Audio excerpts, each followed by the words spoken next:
महिलाओं की शिक्षा के लिए, महिलाओं के स्वावलंबन के लिए, उनकी आत्मनिर्भरता के लिए और उनको आगे बढ़ाने के लिए, समाज में गौरव और गरिमा देने के लिए सरकार ने अभियान चलाया है।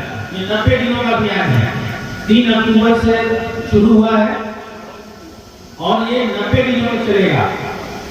आप समझ सकते हैं ये कितना बड़ा अभियान है, जिसमें प्रतिदिन कोई न कोई कार्यक्रम हो रहे हैं। हम लोग महिलाओं को, लड़कियों को, बच्चियों को, माताओं को, बहनों को जागरूक करने के लिए प्रतिदिन किसी न किसी दुर्गा पंडाल में जाते हैं।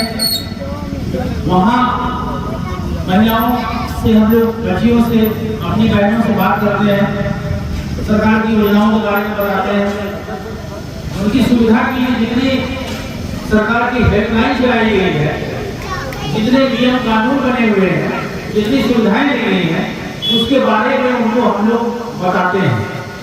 ये पैम्पलेट देते हैं, ये पीछे बैनर लगा हुआ आप देख रहे हैं। ये सारी चीजें किस लिए हैं, किसके लिए हैं? ये सब हमारी माताओं बहनों के लिए है। हमारे समाज में, हमारे देश में आधी आबादी हमारी माताओं बहनों का है और घर की जो बुनियाद होती है वो कौन होता है? हमारी माताएं होती है। किसी भी घर की जो पहली सीढ़ी है, जो नींव है, वो कौन है? हमारी माताएं हैं। माँ से ही परिवार शुरू होता है और फिर वो बच्चा माँ के कोख से निकलकर माँ ही पालती है, पढ़ाती है, लिखाती है, तमाम कष्ट करके त्याग करती है, अपने भूखे रह के भी बच्चों को खिलाती है, अपने फटे कपड़े पहन के भी बच्चों को अच्छा कपड़ा पहनाती है, मजदूरी करके भी उनको खिलाती है और उनको एक होनहार, एक योग्य, एक नागरिक, एक सफल व्यक्ति बनाती है। और जब हमारे बच्चे, हमारी युवा पीढ़ी जब सफल होगा, शिक्षित होगा, होनहार होगा, तो ये देश आगे बढ़ेगा। ये देश कभी आगे बढ़ सकता है जब हमारी नई पीढ़ी, हमारे जो युवान हैं, हमारे जो बच्चे हैं, ये उनकी परवरिश अच्छी होगी, इनका पोषण अच्छा होगा, इनकी पढ़ाई अच्छी होगी, इनका कैरियर अच्छा होगा, इनमें हुनर आएगा, तभी हमारा समाज आगे बढ़ सकता है। इसके लिए सरकार दिन रात काम कर रही है। ये मिशन शक्ति का अभियान इसीलिए चल रहा है। हमारी बच्चियां गर्भ में आते ही, कोख में आते ही उनको मारने का प्रयास होता है। यही से रोक लगाई गई कि अब किसी भी महिला का गर्भधारण में नाजायज जो लिंग परीक्षण होता है कि बच्चा है या बच्ची और उसको पेट में ही मार दिया जाए, ये काम नहीं हो सकता। इसके लिए कानून बन गया है। जहाँ ये सब काम होता है वहाँ मुकदमे कायम होते हैं, उनके अस्पताल और जांच के जो उनके क्लिनिक और पैथोलॉजी सेंटर है वो सब सील किए जाते हैं, वो लोग जेल भेजे जा रहे हैं। ये पहला कदम। इसके बाद अगर वो बच्ची गर्भ में है तो उस गर्भवती माता को अच्छा खाना खिलाने के लिए सरकार पैसा दे रही है। आपको मालूम है? अच्छा खाना खिलाने के लिए सरकार पैसा देती है और प्रसव के समय भी सरकार फ्री में उनका सरकारी अस्पताल में प्रसव करा रही है, उसमें भी पैसा मिल रहा है। बच्चा होने पर उनका टीकाकरण सरकार बहुत अपने अस्पतालों के माध्यम से, अपने हेल्थ वर्कर के माध्यम से, जितना भी हॉस्पिटल का सरकार का जो एक नेटवर्क है उसके माध्यम से, एएनएम के माध्यम से, आशा बहुओं के माध्यम से सरकार इनका टीकाकरण कराती है। इसके बाद इनको पढ़ने के लिए पैसा, इनके पढ़ाई के लिए पैसा, इनकी शादी के लिए पैसा। आप सोच सकते हैं, जन्म से लेकर, गर्भ में आने से लेकर अंतिम समय तक सरकार सहयोग कर रही है। इसलिए कि हमारी लड़कियां उनका पोषण अच्छे से हो, उनकी परवरिश अच्छे से हो, उनकी पढ़ाई अच्छे से हो और वो बड़े बड़े काम करें, डॉक्टर बने, इंजीनियर बने, अच्छे खिलाड़ी बने, समाज के हर क्षेत्र में आगे आए और समाज को मजबूत करें, इस देश को मजबूत करें। ये इसीलिए ये कार्यक्रम कराया गया है। आप इसको जब पढ़ेंगे तो समझेंगे कि आपके हर कदम पर पूरा सरकारी विभाग, सरकारी अमला आपके साथ खड़ा है। अगर किसी लड़की को कहीं स्कूल जाने में दिक्कत है तो बदमाश रास्ते में छेड़ते हैं, पीछा करते हैं, गाली गलौज करते हैं, उसके लिए आप तुरंत फोन मिलाइए, है ना, 112 मिलाइए, 1090 मिलाइए, तत्काल पुलिस पहुंच जाएगी, हमारी बेटी बेटियों की टीम पहुंच जाएगी, महिला बीट आरक्षी पहुंच जाएंगे, थाने के लोग पहुंच जाएंगे, चौकी के लोग पहुंच जाएंगे, लखनऊ से कॉल आने लगेगा। हमारी बच्ची कहीं अगर जो नवजात बच्चियां होती हैं, लोग उनको पैदा होने पर सड़कों पर फेंक देते हैं, झाड़ियों पर फेंक देते हैं। ऐसी बच्चियों के लिए महिला चाइल्ड लाइन, हेल्पलाइन बनी हुई है, 1098 मिलाइए, तुरंत चाइल्ड लाइन वाले आकर के उस बच्ची को उठा के ले जाएंगे, उसकी दाखिली कराते हैं। और पालना घर है ना, शिशु गृह, पालना घर में ले जाकर उसको वहां पर सुरक्षित रखा जाता है, उनका पूरा केयर होता है, उनका इलाज, उनका खाना पीना, पूरा पोषण होता है। फिर सरकार एक संस्था है, उसके माध्यम से कोई गोद लेना चाहे तो उनको गोद ले सकता है। तो आप समझ सकते हैं कि जब इतनी चीजें हो रही हैं तो हम उसका लाभ कैसे लें, उसके लिए आपको जानकारी होना चाहिए कि अगर हमारी बच्ची है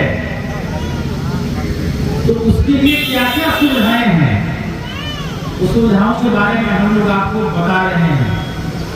आपको न समझ में आए तो अपने गांव में भी अपने प्रधान से आप और पूछ सकती हैं, गांव को पढ़े लिखे लोगों से पूछ सकती है, स्कूल के लोगों से पूछ सकती है, हमारे चौकी के बीच के हल्के के लोगों से पूछ सकती है, थाने से पूछ सकती है।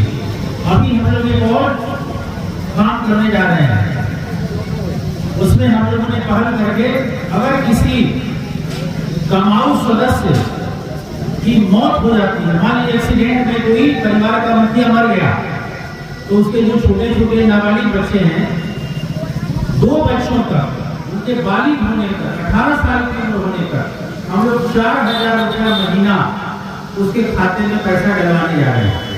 उसका हम फार्म भी लेके आए हैं, उसका जरा फार्म गाड़ी में होगा हमारे, कहाँ गए, उसका फार्म होगा, 10-12 फार्म दे दे रहा है।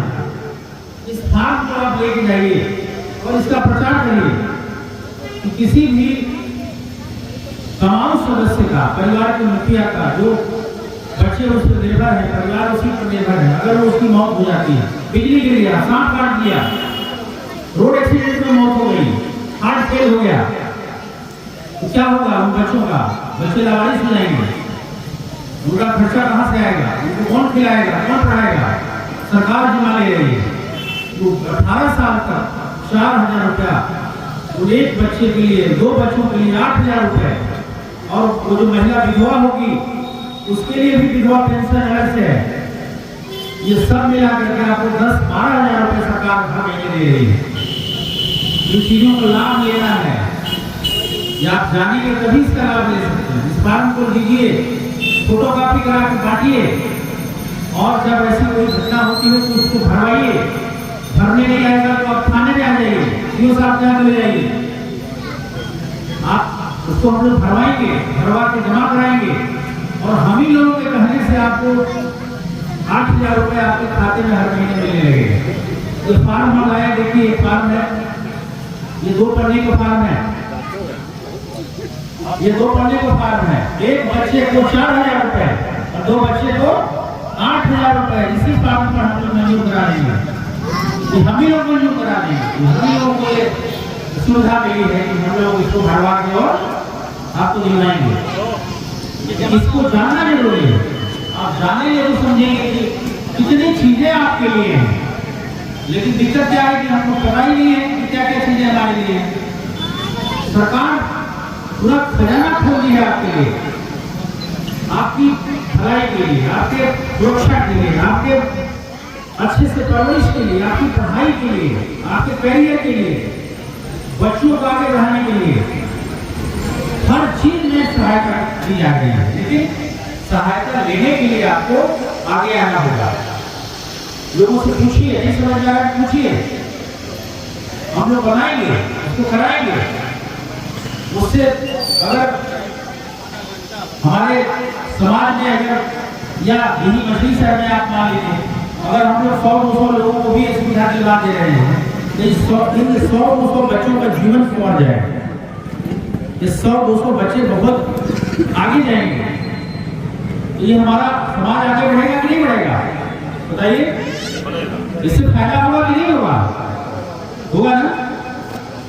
मुझे यही कहना था कि आप लोग सरकार की योजनाओं के बारे में जानिए, न समझ में आए तो पूछिए, पूछने में संकोच मत करिए, ठीक है ना? हम लोग आपको मदद करेंगे, उसको दिलवाएंगे, ठीक है? आज की माता रानी के दरबार में थे, माता रानी का दरबार आशीर्वाद मिल रहा है। आप लोग खुद माता रानी है, जीवित माता रानी है, ठीक है? आप लोग का भी आशीर्वाद अपने लिए, आपके परिवार के लिए और पूरे समाज के लिए, सबके लिए मिलना चाहिए। हम लोग यही दुआ कर रहे हैं, यही प्रार्थना कर रहे हैं, है ना? कि हमारी माताएं सुखी होंगी, बहनें सुखी होंगी, सुरक्षित होंगी, तभी हम लोग सुखी होंगे। जिस समाज में माताओं बहनों की इज्जत नहीं होगी वो समाज आगे बढ़ेगा? कभी नहीं बढ़ सकता, कभी नहीं बढ़ सकता। इसलिए पहली इज्जत किसकी? माताओं बहनों की, ठीक है? तभी हम आगे बढ़ सकते हैं, तभी हम आगे जा सकते हैं, अन्यथा नहीं हो सकता, है कि नहीं है? इन्हीं शब्दों के साथ पुनः शुभकामना दे रहे हैं इस पवित्र दिन में। आप लोग ये संकल्प करिए कि हम लोग सरकार की जो मंशा है उसको आगे बढ़ाएंगे और अपने लिए, अपने समाज के लिए, परिवार के लिए काम करेंगे। ये दूसरे के लिए नहीं करना है, आपका खुद इससे भला होने वाला है, ठीक है? एक बार अपने लिए ताली बजा दीजिए आप लोग। बोलिए माता रानी की, माँ जगदम्बे की, साचे दरबार की। धन्यवाद।